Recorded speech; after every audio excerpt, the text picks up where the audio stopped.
Welcome back to the Payal Nanjiani Leadership Podcast. This is your host, Payal Nanjiani.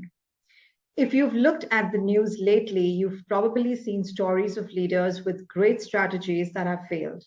There are numerous examples of business strategy that was well formulated but poorly executed. So, how do you equip yourself and your team to implement the plans that you have crafted? To help us answer this question and to have a deep conversation, we have with us today in our studio none other than Mr. Sandeep Singh, the Managing Director of Tata Hitachi, where he guided the company through its next phase of growth. He is also the Executive Officer of Hitachi Construction Machinery Japan. He is the current chairman of Infrastructure Equipment Skill Council and the past chairman of ICEMA and CII Karnataka. Sandeep has a rich experience of over 3 decades in sales, marketing, customer support, and general management.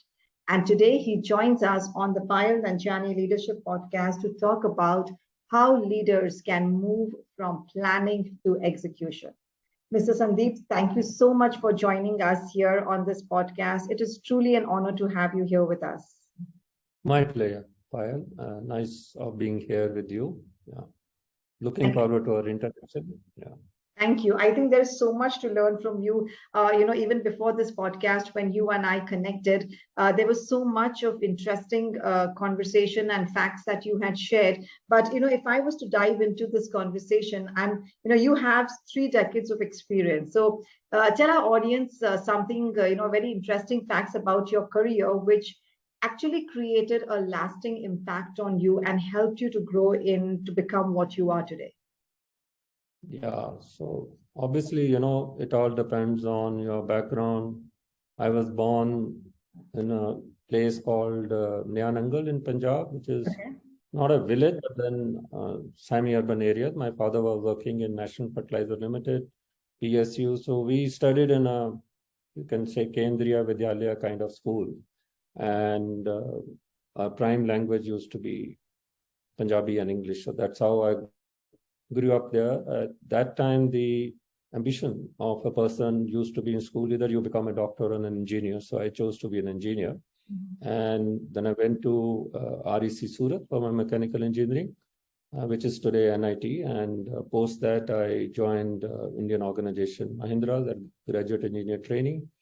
So I had 2 stints with Mahindras, starting from tractors and then their automotive division. And then I joined Toyota. And Toyota at that time had come with DCM as a JV. I will not talk so much in detail, but to cut a story short, that I had 3 stints with Toyota with the 2 JVs, one with Kirloskar and then DCM Toyota earlier. In total, I've spent 23 years with Toyota, and then for the last 7 years, I'm with Tata Hitachi. So in between, I have worked with Mahindra, then another construction equipment company. So what I've learned over a period of time, that your sanskar, what you learn during your childhood, what your parent teaches you, that stays all our life. And there, what I could learn, that you need to be authentic, you need to be transparent, and you need to maintain your integrity wherever you are. And the most important thing is, whatever you do it seriously, be sincere to your job, and contribute whatever you can. And that is how you will do well in your life. Many times I was attracted that I should do management course, but then I never did that, because since I've worked most of my life with Japanese companies, and I believe working with Japanese company itself is an institution. Wow. So I think learning while working has been a great asset for me, going through different kind of challenges, different kind of successes and failures, all that contributed. And the most important thing is that you keep on learning, and that attitude of adopting change, learning, taking failures in your stride has worked very well. I would say God has been very kind that I'm at this position and trying my best to contribute and make our organization grow. So overall, it has been a good experience. Yeah. Wow, I think that was a great overview. But you also mentioned about the Japanese company and working with them. So I'm going to come to that a little bit more because I think that that will give us a huge perspective of what goes on, not just outside of America, but generally what goes on outside the world. Now, when you and I connected earlier before this podcast, I know you had this when I asked you that if there is something that you feel that should be addressed, what would it be? And you were talking about strategy. And even I purely believe that, a mediocre strategy, which is, a mediocre strategy well executed is better than the great strategy, which is poorly executed. And people spend most of their time in planning and planning. So, why do you think execution is one of the difficult aspects of leadership? Yeah, so I think as we grow, though everybody is whosoever is working in an organization, planning, strategy, execution is a daily part of working. Mhm. But as you grow in your life and you become senior, either you're manager, senior manager, or at the leadership position, it is very, very important how do you execute your job. Because planning can be done sitting in a boardroom or in a meeting room. You can work out your strategies, but it is very, very important how do you execute it. And that is where I believe a Japanese organization and any other organization, since I've worked with Indian organization, European organization, and that is where it makes a difference. So execution, we firmly believe that execution has to be perfect. You should not be missing any your action plan. So you worked around the customer. Suppose, working in an organization, you're looking at a development of a product or introduction of a product. So therefore, understanding your customer 360-degree view of your customer and target segment is very, very important. So you can plan about that, but how do you execute? So therefore, you need to involve your employees, your key employees, your stakeholders from the very beginning so that they take ownership of the project or a product development.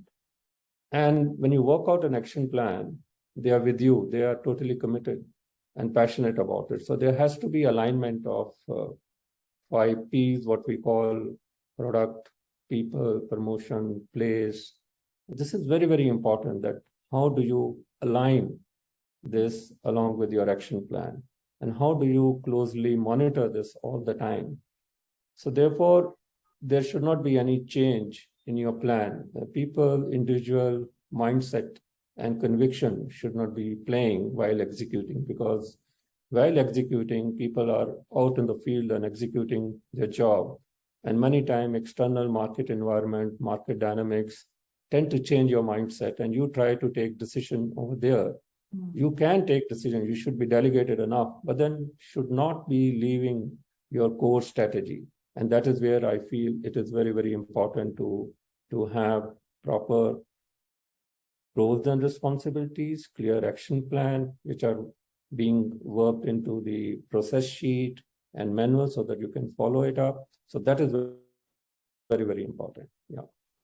So just with what you mentioned right now, I would also like for you to throw some light on, in your experience, you've worked with people around with companies globally around.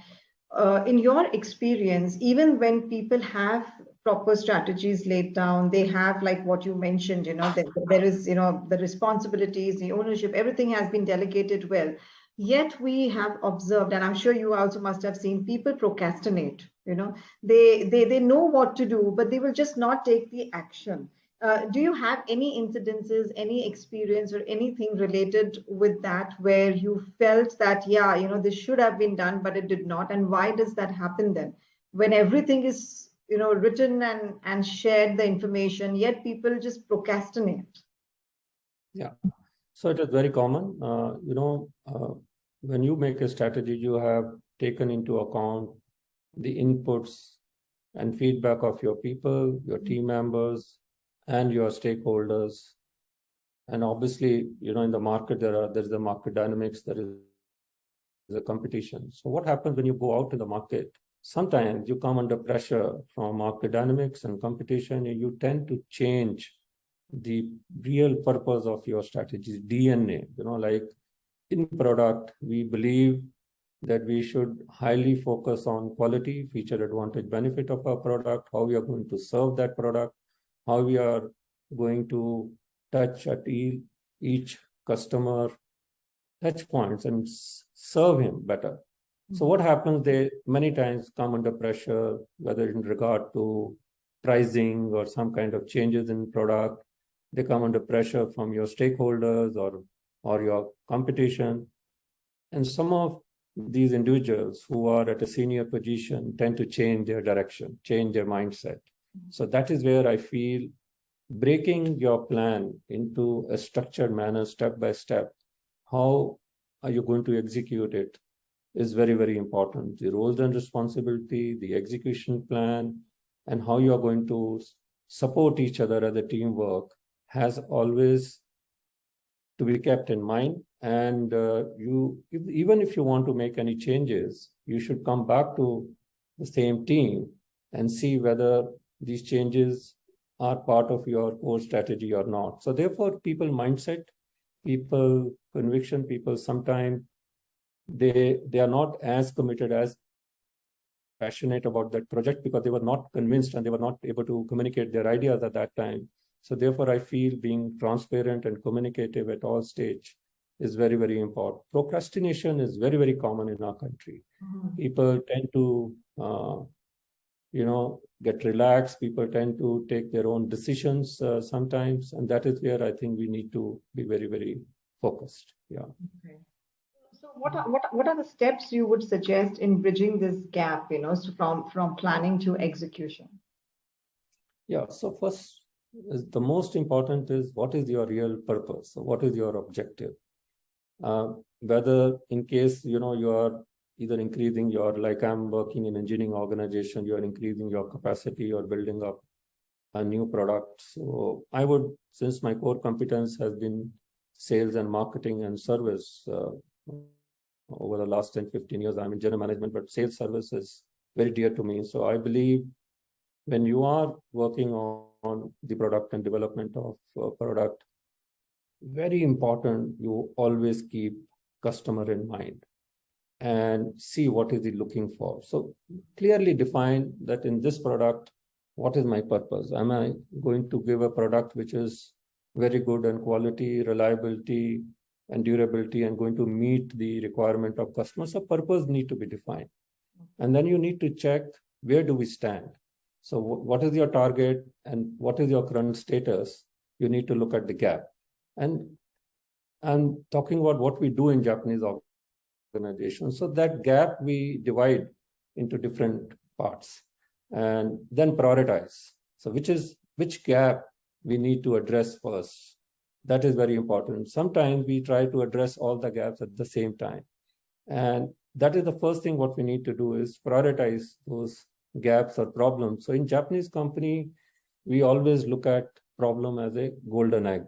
I mean, that is an opportunity for us to improve Kaizen. So Kaizen mind. So look at the gaps, prioritize the gaps, then work out the countermeasures along with your team. And that is another important step, that when you're working out gaps and countermeasure, it is better to be at the point of occurrence where these gaps are happening, so that you are able to connect with people at that point and take their inputs also. So building consensus among the people, working out the countermeasure.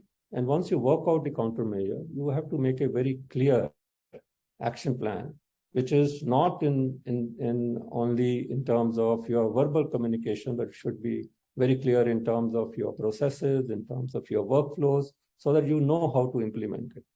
So once you have worked out your action plan, do not try to do it across the country immediately.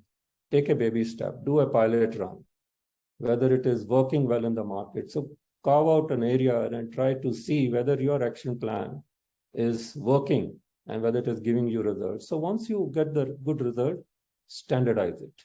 And once you standardize it, communicate, share it with your people. And that is where, again, we fail. We try to do not get back to our team and stakeholders, whoever is involved, that, okay, this plan is working now, let's execute. So baby steps, celebration, each milestone, small milestones, motivating your team member that us, our action plan is working, so at each step we are successful, will play a very, very important role. So we call it, there are basic principles like PDCA, go to Gamba, and build up consensus. Ask 5 times why each time whenever you're working on countermeasures. So it is very easy to say this, but that is very, very important. Are you really following the structured way of how you're going to execute from planning to execution is very, very important. And that is where we generally fail. I have faced those kind of failures in my life, but then we have to go back to the drawing board and start again. So PDCA cycle, building consensus, going to Gamba is very, very important. Yeah. So, I like the way you, just chunked this down and explained it, but you began with purpose. And you said that, it is very important to have a purpose. Many a times the leaders, the company has a purpose, but somewhere the team doesn't feel connected with it. Do you see that gap somewhere where that becomes an issue for moving from, planning to execution? Because we know the purpose, but the team is not really well connected with that purpose. How can we Yeah. work on that? So, very good question. Alignment of your purpose with the objective of your employees is very, very important. You need to convince them, boss. Many times we face that you are addressing to your senior executives or senior team members. So you are talking about your purpose, your DNA, this is what company wants, this is what customer is looking for. But when you talk about your execution strategy, they have their own opinion. And many times they do not communicate. They keep it with themselves. And they say, okay, it doesn't matter. I'm going to execute it, so I will execute it the way I want. So that is something which we need to avoid. So you need to create an atmosphere where your employees and stakeholders are communicating with you, they're understanding. So before that, you need to communicate with them. You need to really define that what is your purpose, why are we doing it, and if we achieve this, how is it is going to make an impact to the organization and to employees in the organization and to your brand. Very, very important. So I think the alignment between your purpose and their objectives and their mindset is the key whenever you look at any execution plan. Okay, I think that's a great one, especially like you said, communication. Many a times what happens is we know the information, but we don't communicate it down the line at all. We just have this tendency of keeping that information to ourselves for, whatever be the reason. But like you said, communication is the key. You might be having the purpose, the strategy, and you have prioritized where the gaps are. But if you are not communicated on a regular basis with your people, I think that creating that environment of communication is very, very imperative. Yeah. The other thing which I would like to mention is purpose should not be just like your gut feeling. Many times we feel that, my chief executive, he feels that a product should be like this and it should be launched like this or it should be served like this. Your purpose need to be supported with data. So data means that if you are targeting any segment or targeting some set of customers or a market, you need to have a data. So we in Japanese organization, market survey is very, very important. Voice of customer, voice of stakeholder, voice of what is competition doing, what are customer traits, his buying capacity, his capability, who's the decision maker. All these things need to be put on a table to convince your team members that why are you taking this decision and why do we have to take this kind of direction to execute a job. So that's building consensus with your team members that this is we are taking this decision because this data says this is how we need to execute our job. So sharing data, getting correct data, authentic data from the market is very, very important. Sometimes this data itself is not very, very clear or not very transparent or not the right data. So we face that kind of problem that sometimes we get feedback from the market which is tailor-made, which is not being taken by meeting customers personally or meeting your stakeholders personally. So that is also very, very important. Yeah. Okay. So you touched upon a lot of things, when we spoke about, even now, you mentioned a lot about the Japanese culture and you worked very closely with them. What would be some of your key takeaways from your experience of working with Japanese culture that anyone in the world can embrace? So Japanese culture is, they don't speak much. Like I mentioned that they're very quiet, but they are predictable. Many times people feel that very difficult to understand what is going on in their mind. I would say that is the most simplistic thing when you deal with Japan, because everything is on a piece of paper. There are system and processes. When they are speaking, they're referring to data. So therefore, they are predictable, right? They're taking decisions while looking at some information. Your chief executive or your senior person is just not saying, this is what I want, this is what I want to do. So he'll say, this is what we need to do. So they're highly predictable. And then the biggest difference they have is they will put right person at the right job. So they will not look at that if I change this person from this job to another job, he will feel bad about it. They will motivate him, but they will change that person. They will say, now I'm looking at this problem or this project. I need to have right person at the right job. So many times we do not take decision on that when we have to move people or we have to change some kind of our action plan. So right person at the right job, looking at their skill set, whether he can achieve that job, whether he can do that job is very, very important. So they're predictable, right person, the right job. And then highly KPI, KRA driven. What is your target? Where you are? What is the gap? And visualization. Everything should be visualized. Means we call it Obaya room or Kobaya room. So in any Japanese organization you go, they will have a separate room where everything is displayed. That this is our target, this is our current status, these are the gap, division-wise, department-wise. Then they are being converted into Obaya means we call it Kobaya. So this is very, very important. So standardization, visualization is again important thing what you see. They will not take any decision alone. They will try to build consensus. They will try to involve people as many as they can so that they are able to hear everybody's point of view before they make a plan. So that is again a very important thing which I realized. So many times in other organizations, we feel that we don't call people who are junior or they are not involved directly in that job, but they will never do that. They will have different kind of meetings at different level, but they'll try to build consensus.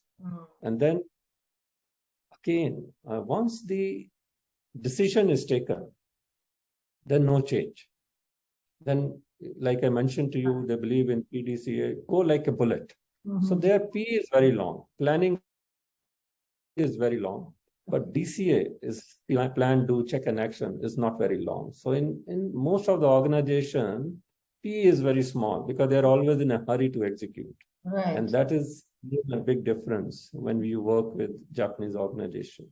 So I think PDCA cycle, going to Gamba at point of occurrence, clear roles and responsibilities, and then the monitoring system at a regular interval. Not that they are doing micromanagement.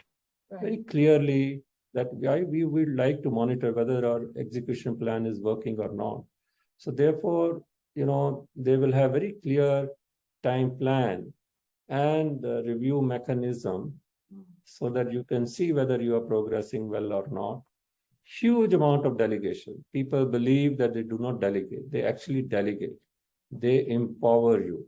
They give you resources to execute your job. That is again a very, very important part. So you can make a very big plan, but if you do not have good financial strength, you're not providing resources at that place, you will not be able to execute it. So I think these are some of the elements which they take very, very seriously. And if you fail, they will never blame an individual. They will look at the system and processes. How did we fail? Where did we fail? Is it that market dynamics has changed? Is it something that competition has come out with which they could not predict? Or we were wrong in some way of executing a job? Never blame your colleagues, your people, because it is always a teamwork. So these are, I think, some of the important learning from a Japanese organization. Wow, I think those were really nice, and especially the one that you said that most of the people around the globe, we always try to plan very quickly, and then we just want to move into the execution. Somewhere, it's been fed into us that, action is everything, executing is everything. But like you said, in the Japanese culture, they spend more time, they invest more time in the planning stage so that, the do, the check, and the action can move faster, and then you're Yeah. sure you're going at a bullet speed, you're going faster towards your direction. And I think that's a very, very key takeaway. And especially when you also said that consensus, you're not blaming one person, you're blaming the system, you might be blaming the process. And then you look into the process and work rather than pulling out individuals, where again, most of us, we spend our time, in fact, I should say, waste our time in blaming and finding out who has done what. So I think those have been. So have you personally embraced these and into the company and into your team, and seen any difference in the results? It's very difficult because especially when you are working in an organization which has its own legacy, which has a certain way of working, it makes your job very difficult. But then it is possible. It is possible. It will take longer time. It takes longer time. So you really need to be very authentic, transparent, communicate. You really need to show them that how it is going to help all of us. And that's why I'm saying alignment is very important. And the other thing, they will never take any decision in a hurry. They will convince you why are they doing this, and take baby step, prove them that what we are discussing, the plan, what we have discussed together, it's working well. So everybody takes ownership when you are doing that pilot run. Yes, it is working. We should now move forward. So I think that is very important. We do face challenge. I have faced many times in my career with Japanese organization, but that is how you learn. So that is how you move forward. So Kaizen again, then start again with a new Kaizen. That's all. And I think it's a great blend, of different cultures learning from each other. So I think that's a great blend that we need in our corporate world, where we're learning from each other's culture, trying to embrace what works and what can fit in, rather than just blindly copying and xeroxing it and bringing it to your culture. So I think that's a great blend that you've worked on. Perfect. Great. So, to wrap this up, Mr. Sandeep, I would love to have some rapid one-liners with you. Yeah, okay. So we'll make this quick. Whatever comes to your mind, at the top of your mind, that would be the first answer that we would love to hear from you. Yeah. Right. So let me begin with the question. Describe your leadership style in one word. Building consensus. Okay, I like that, taking it back to the Japanese one. Weirdest thing you have ever been advised about leadership? Just dictate. Many times I've been told, you are at the leadership position, just dictate. I don't like that. But I've heard. After speaking with you even earlier, I don't think dictatorship would be you at all, and I think that's something you've stayed away with. The biggest leadership myth that you've ever heard? You're always right. Leaders feel that they are always right, but I can tell you, most of the time we are not right. Unless we listen to our people, go to market, understand our customers, or for that matter, any problem in the organization, you need to listen. You need to get inputs and feedback, and especially because nobody is perfect. So therefore, you can never say that I'm always right. So that is something again I feel I have. This is a myth. I feel many times we hear that you have come to the positions, you have an experience, you are right, always right. Maybe that's also connecting with what you said earlier, with your leadership style, like building consensus, and because you don't think that you're always right. So that's great. One thing that motivates you to get out of bed every morning, even today. So again, you finish your day, which is normally very lengthy, you go back to your house quite late, but before you sleep, close your day. What happened today? Did I do my job right? Close it, right? Now I have to face tomorrow, plan for tomorrow. So it can be your today's job, which you have not done. You're going to do it tomorrow again. So plan that this is how I'm going to do it tomorrow. So when you close your day and plan for tomorrow, you can sleep well. Yeah. Otherwise, it will keep on coming in your mind, haunting you that you could not do your job right today. This is what you wanted to do.